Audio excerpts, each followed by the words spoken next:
Rance Allen, who was born in Chicago, but his sound was produced in Memphis. Yeah, Natalie Cole. She was born in LA, but her sound was developed in Chicago. So you have that thing where sometimes you're born in the area, you bring a bit of Chicago to a new area, and then you got a new kind of like not mix up sound, but you know what I mean. You have the Chicago soul, but with something, a little bit of rubbings. That's a bit more, makes it more unique. And I think that's sometimes the beauty of the combinations of people moving to a different area. Like for example, you as a London artist coming to Birmingham to produce your album with Birmingham art, that will have a unique sound. And I find that happens quite a bit. And I think that's really something that we don't venture on. We just want to work with the guys that we grew up on the block. But sometimes it takes for you to have the bravery to go into a different sound with a reputable company or reputable musician. Sure.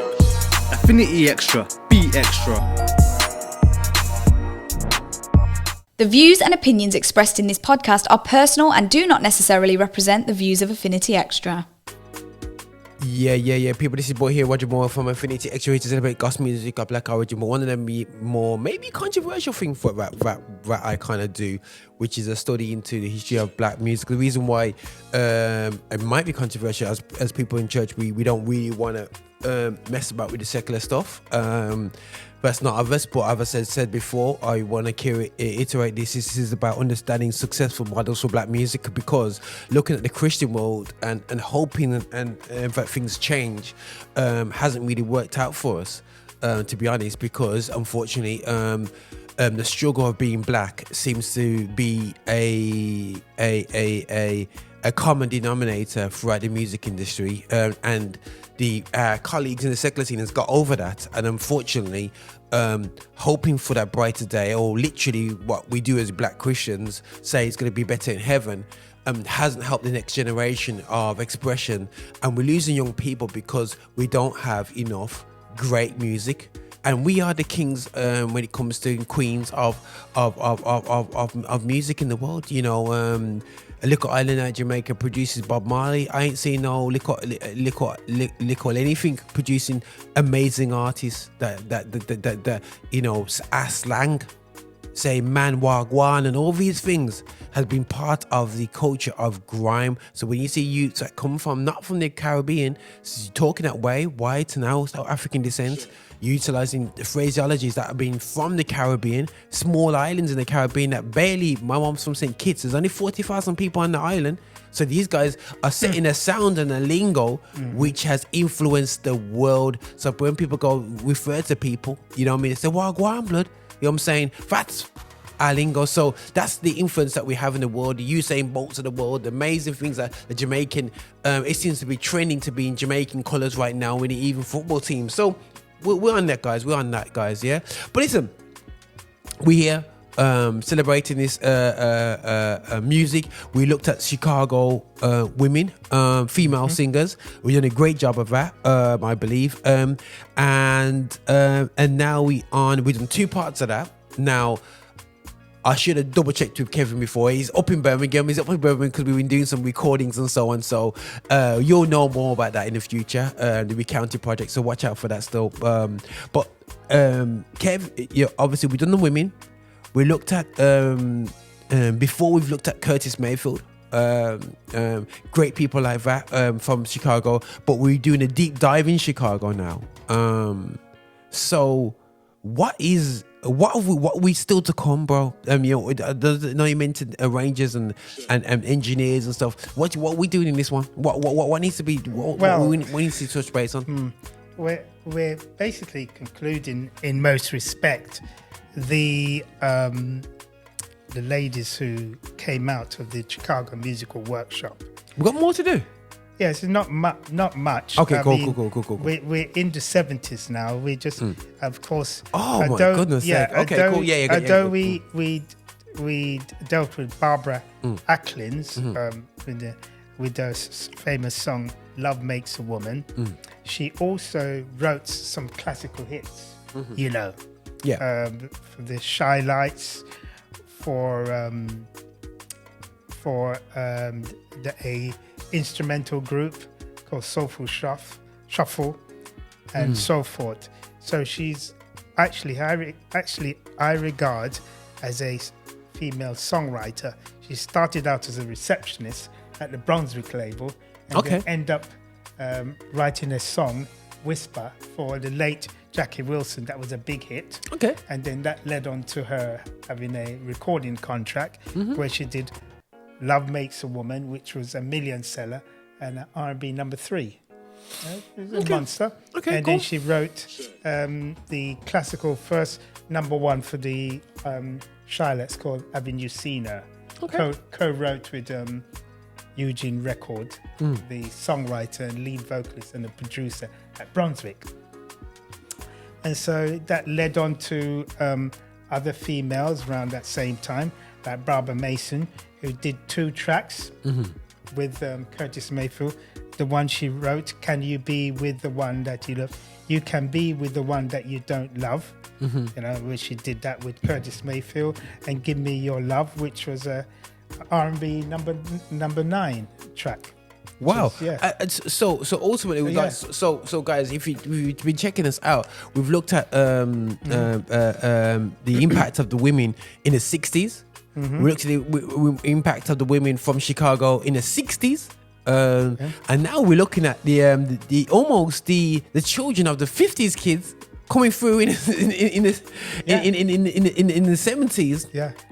And being inspired by other women in the area. Chicago is an area where it has a lot of black people in, I believe. Yeah, it's got a strong amount of black people because of obviously industry and the jobs. Everyone talks about Chicago and its gun crime and everything like that. So, you know, they talk about that negativity, but we're here to talk about the soul and the positivity it's brought.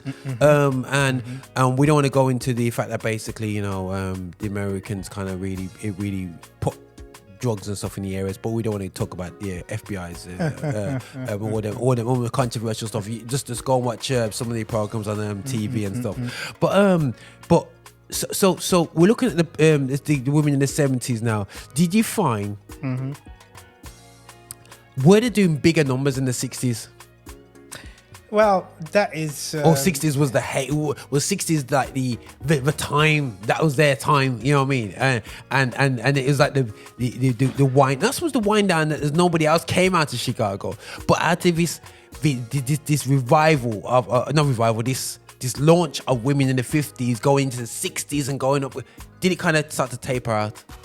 Well, it tape out in the late 70s, really. Okay. But there was not a lot during the 70s that were doing the big numbers compared to the 60s, where they had because if you look at the number, there was probably about 10 to 15 black females in Chicago during the 60s. Yeah. So they're doing different things from the early 60s. Okay, cool. Right up to the late 60s. Okay, cool. But the lady that succeeded quite handsomely, who is not from Chicago, but she worked in Chicago. She was born Nat King Cole's daughter. Okay. Who came to Chicago, and she did a classical recording, and she worked out the Curtin Studio. She worked out PS Studio. She worked out Universal. Where was Studio. she born now? She was born in the Los Angeles. Los Angeles, yeah. So she saw the importance of like she's born 1950. Okay, cool.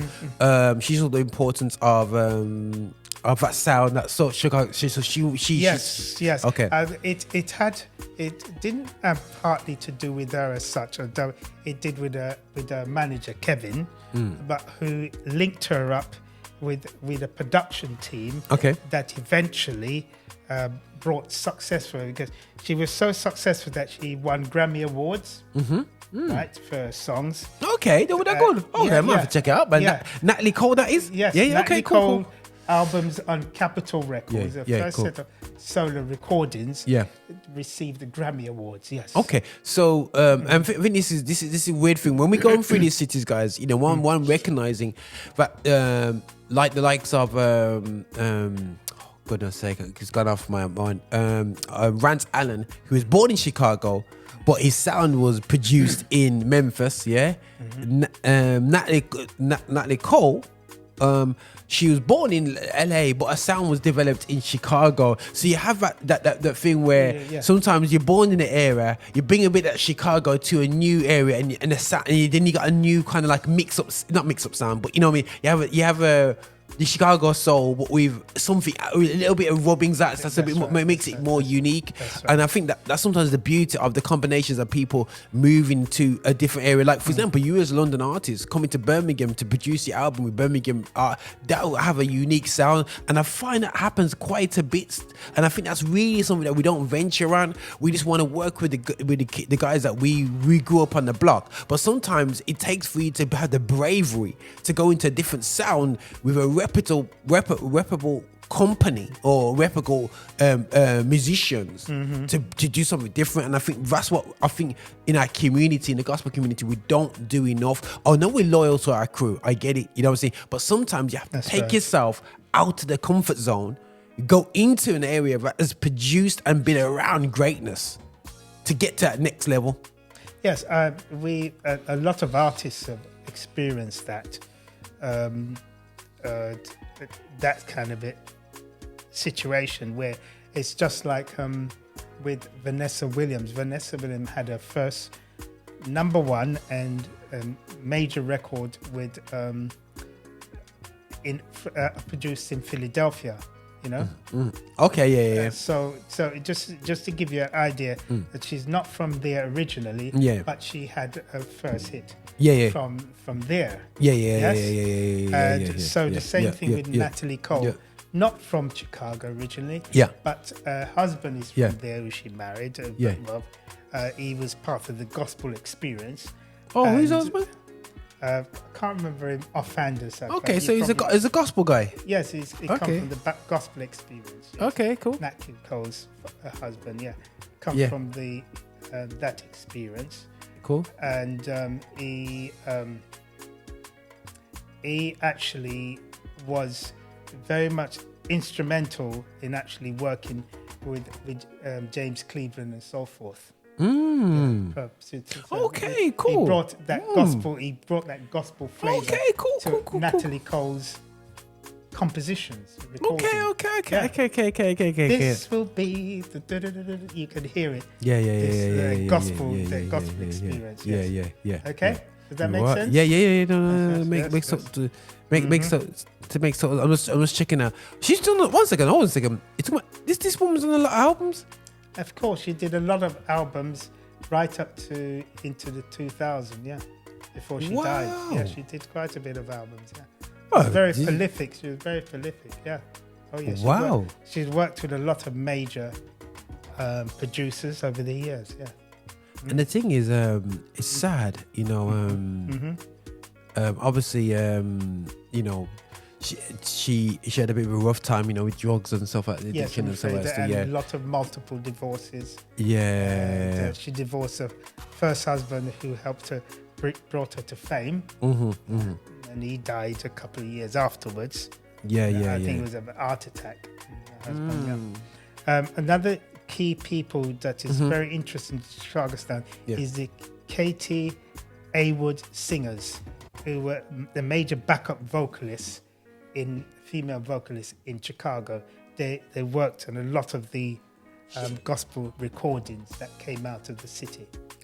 So that's one thing I realized, that you have these almost like these set BVs groups where they go around and do the things. It's the guys who used to do when we watched the soul the event in the park and I saw is it Gladys Knight and the what's that, Pips? Is it Pips? Gladys Knight and the Pips. Pips. And the Pips were like they're in a group. They're technically a group in their own right. Yes, but they did BVs for. Yeah. Was it Gladys Knight? Yes, that's right. Yeah. Gladys they became part of Gladys Knight's entourage. Yeah. So groups found a way of not only doing their own music. You know what I'm saying, but they'll also do BVs. That's right. Yeah. Yeah, and because the Gladys Knight and the Pips. The Pips did do an album, but it wasn't successful. But they had recorded albums of their own. Yes. Yeah, so sometimes, guys, when it comes to the music industry, sometimes you have to maximize what you got. But don't forget this. Go on. The Claudian soundtrack, which Curtis Mayfield did. Gladys Knight and the Pips recorded On and On, the million seller. And the gold album, number 1. Yeah. And Pips were vocalizing it. Yes, so they would get their royalties anyway. Yes, you know what I'm saying? yes, They'll get So taken. So Gladys Knight has had experience, just like Aretha Franklin has had experience working. This is the thing, working in Chicago. So during the 70s, you had Aretha Franklin that had hits. In Chicago, Curtis Mayfield. You had also Barbara Mason. You had Linda Clifford, who was the last female artist in particular to have disco number ones coming out of Curtain label, during the 70s. Okay. So the only unfortunate thing by the late 70s with the disco and the change of the sound, you find that cities come out of style after a while. Okay, and cool. Another city comes out, Philly. Yeah, got you. And then Jimmy Jam and Terry Lewis took over with the Minneapolis. This is almost like a handover. Constant. So each one, but when you look at the city in particular, remember now with Chicago, the Chicago sound, Natalie Cole had 1 platinum album and several gold albums and gold singles coming out of the Chicago studios. That's what she did, so she was big during that. Yeah, she was one of the biggest selling female. That's going into the 70s, going to the 70s, 80s, 90s. Before the 70s, she's had overtaken in sales. She's overtaken Aretha Franklin in sales. And she was selling more than Diana Ross. Diana Ross was big at that period, but she was selling. She was moving. Natalie Cole was going on. Yes, okay. And Natalie Cole was actually producing quite sizable sums in terms of certifications and number 1. And so and this was all produced in Chicago. And Chicago studios, and guys, 100%, to be a daughter of a great singer and a great singer and businessman. Yes, that's right. But and fantastic that she's done. But we are on a Christian station, and I want to highlight the fact that basically, this is the dangers of working in the world where drugs. And dare I say the word sex, drugs, sex, and money is flying around the place. That a lot of people do get consumed, and their life gets cut short because of the environment that they're in. I know great men who have gone in and come out clean, but the reality show is, and I would say this is literally as a government health warning, is you going into this world, especially from an environment of a stock up when you're coming from the church, and we majority Christians, we were looking to look at this, and if they're not Christian, you're not listening in. But when you're coming from a environment of safety, when I say relative safety, as I would say, the pressures of tours, the inability to be weak in public, you have to almost escape when you're off the stage. I know they're doing a lot more with mental health now and whatever. But what you have to realize is that drugs, alcohol is a great way of escapism from a life that you're not happy with, or you're not happy with yourself, or you're not happy with something or whatever. Multiple relationships is something to which multiple marriages is a sign of something that's not too great. I'm not saying you cannot get divorced. I'm not going down that road. You can go through divorce. You can go through remarriage as a Christian. I don't want to be judging that situation. It's not for me to judge. The word will say what he has to say in terms of that. But with something to highlight, a beautiful life that has done a massive impact, and we salute the impact. But to it's sad to go through these struggles, and we have to highlight these struggles out there. We talk about women, how they were being treated, even with these successes in Chicago. Women were still being mistreated till 2022 to this very day. Black women, you know what I'm saying? We all know about the Tina Turner stories, but they're happy to talk about the black aggressor in the Tina Turner stories, and which has happened. But also at the same time, there's been non-black aggressors, you know, Yes, as well yes. in the industry, which no one's talking about, and also ignorances, you know, in the system, that you should be doing the dishes, you should be doing that. That'd be great, you know. I'm a man. I'm like, yeah, yo, sing the hits and come back home and cook dinner. But the rats show there's jealousy growing up in the household because one's blowing up over the, and that's what happens because when you don't have when you have an egotistical, when you get it's not so much egotistical. Sometimes for men, it's hard for their partner, the wife, the girlfriend to be the limelight and you to be the background, you know. Yes, it is I hard. kind of been there myself in one sense, because when I got married, my wife, like, I went to the church where I was a nobody. I'm not saying I was a somebody. I've never been anybody. People see me now, I'm thinking I'm some whatever, but the reality show is, you know, humble beginnings. And you know, it always says, oh, this is Dee's husband, this is Dee's husband, this is Dee's, all over the place, bro. It was like, you know, she was singing, doing this. It's like everyone kind of knew me. Oh, that guy kind of plays a bit of football. So for me, it was ironic that it didn't really faze me. I was like, yo, whatever. But the thing is, I can see a lot of guys, they want to be the limelight, they want to be they want to be there. Yes. So they struggle with that. And, you know, that's why it must have been tough for the women. You know what I mean? Bringing the money to the table. You know what I mean? And they got to have, in a time where man had to be the provider, and that pride. Yes. Them days, the man must have been struggling with that one still. You know what I mean? Yeah. And you know, and to make them feel better, they would abuse the missus. You know what I'm saying? You know what I mean? Unfortunately, and it's just sad. You know what I mean? So we have to sleep the women. You know, you know, as we look and we conclude on the women, and you know, I'm gonna leave it with a 3-part series on this. You know, I know it's been a brief conclusion of the women in the 70s, because this is the beginning and the end, the 70s and the 80s.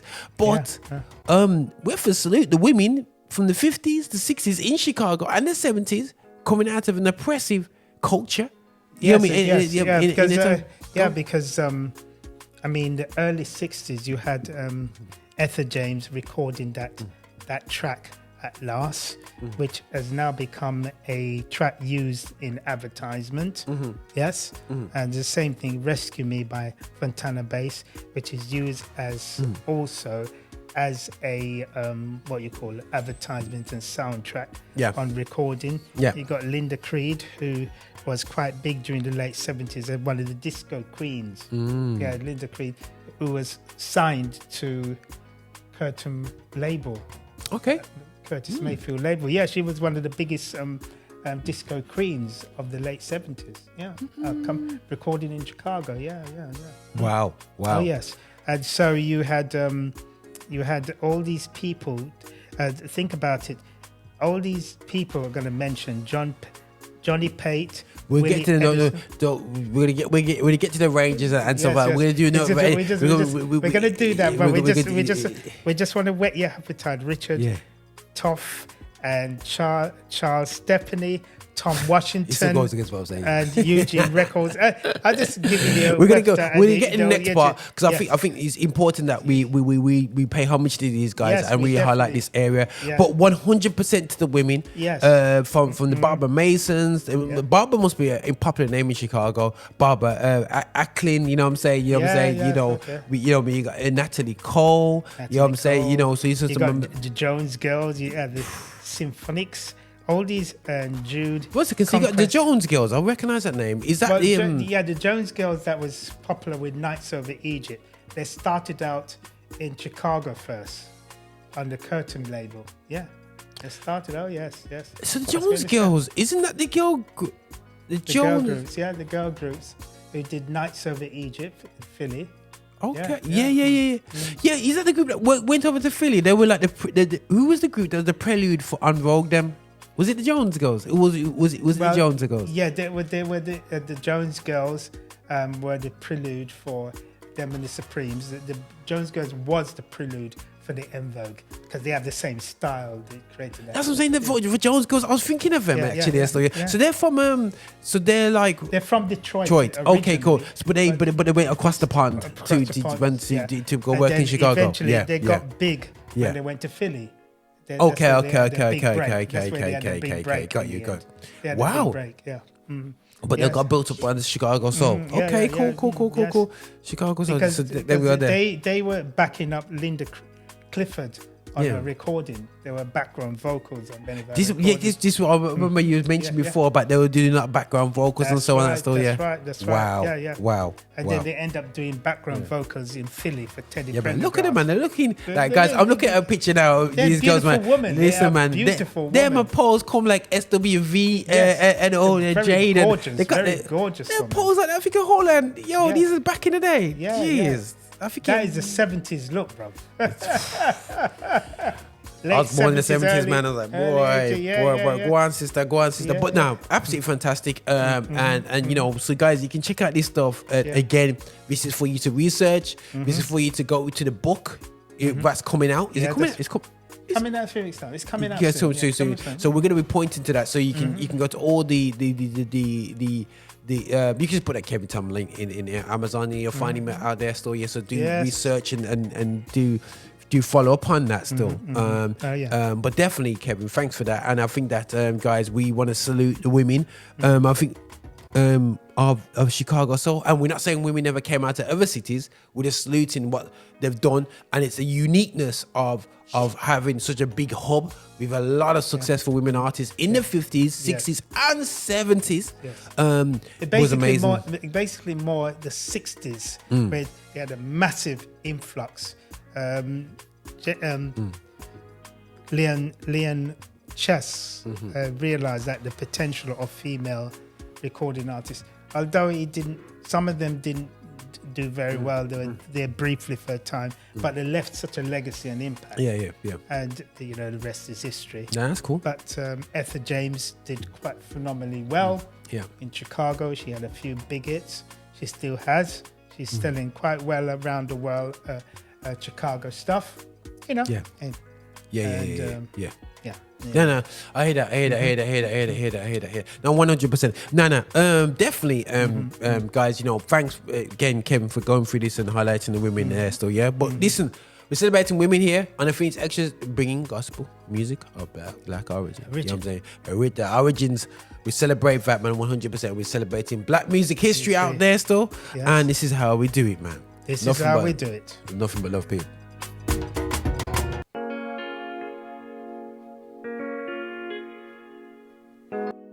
Hey, this is your bishop from Rock Solid. Thank you so much for watching us on YouTube. Thank you so much for clicking and subscribing, and also sending these videos to other people as well. We are so hungry to get your support. So remember, check us out on our website, and also check us out on Insta, and wherever you want to find us on Spotify. You can play us all day as well. And just make sure that you are supporting this channel, that we are developing our agenda towards music of black origin, and that is gospel music with a message. So please walk with us on this journey. Bye now.